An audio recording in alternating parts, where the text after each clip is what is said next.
ओम शांति। आज 29 जुलाई 2023 है। आज की साकार मुरली में बाबा ने हमें कैसे बाबा ब्रह्मा के थ्रू हर कार्य करते हैं वो बार बार बाबा ने हमें याद दिलाया कि हम ब्रह्मा को बीच में से छोड़ नहीं सकते। बाबा भी बोलते हैं तो थ्रू ब्रह्मा, हम भी पत्र लिखते हैं शिव बाबा को तो थ्रू ब्रह्मा। लेकिन ब्रह्मा बाबा की ये विशेषता रही कि उन्होंने कभी भी अपने आप को हमारे और शिव बाबा के बीच में आने नहीं दिया।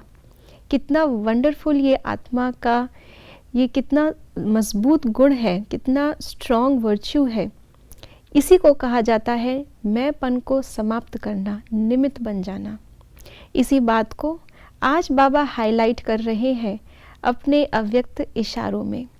तो सुनते हैं आज के बाबा के अव्यक्त इशारे। निमित्त आत्मा समझने से दो विशेषताएं साकार रूप में दिखाई देंगी। पहला, सदा नम्रता द्वारा निर्माण करते रहेंगे और दूसरा, सदा संतुष्टता का फल खाते और खिलाते रहेंगे। मैं निमित्त हूँ, इससे न्यारा और बाप का प्यारा अनुभव करेंगे। मैं शब्द समाप्त हो जाएगा।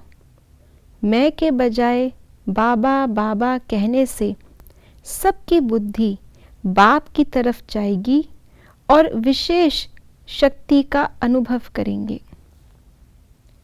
तो आज बाबा ने निमित्त बनने के लिए हमें क्या पुरुषार्थ करना है और उससे क्या प्राप्ति होती है, ये दोनों ही कितना शॉर्ट में लेकिन क्लैरिटी से समझा दिया। निमित्त का भाव क्या है? मैं समाप्त और बाबा बाबा। भले ही हम साकार रूप में सामने आएंगे, ज्ञान तो हम ही देंगे मुख से, बाबा तो निराकार रूप से नहीं आके बोलेगा। बाबा ने हम आत्माओं को एजेंट बनाया ही इसीलिए है कि हम बाबा का ज्ञान आगे दे सके। लेकिन जितना जितना हम देही अभिमानी बनते जाएंगे और हम बाबा के बनते जाएंगे, सबको हम में से भी बाबा की ही वासना आएगी। शिव बाबा की तरफ ही सबकी बुद्धि जाएगी। अगर हमने अपने आप को अंदर कहीं किसी कोने में अभी तक जिंदा रखा है कि मैं करती हूँ, मैं सुनाती हूँ, मेरा भाव ये है, मेरी सोच ये है, यानी कि अभी तक अगर मेरे अंदर मैं जिंदा है तो मेरे अंदर से बाबा दिखाई नहीं देगा। और अगर मेरे अंदर से बाबा दिखाई देता है तो ही मैं निमित्त हूँ। अगर अभी तक भी मुझ में से मैं ही दिखाई दे रहा है तो मैं किस बात की निमित्त हूँ? क्योंकि निमित्त तो हम बाबा के ही हैं। तो जब बाबा दिखाई दे तब हम निमित्त हैं। ये पुरुषार्थ ब्रह्मा बाबा ने इतना किया कि शिव बाबा और ब्रह्मा बाबा इन दोनों के अंदर हमें कोई फ़र्क ही नहीं नज़र आया। और अब शिव बाबा और ब्रह्मा बाबा सदा कंबाइंड बाप दादा रूप में हैं। और इससे प्राप्तियां भी दो हैं जो बाबा ने बताई।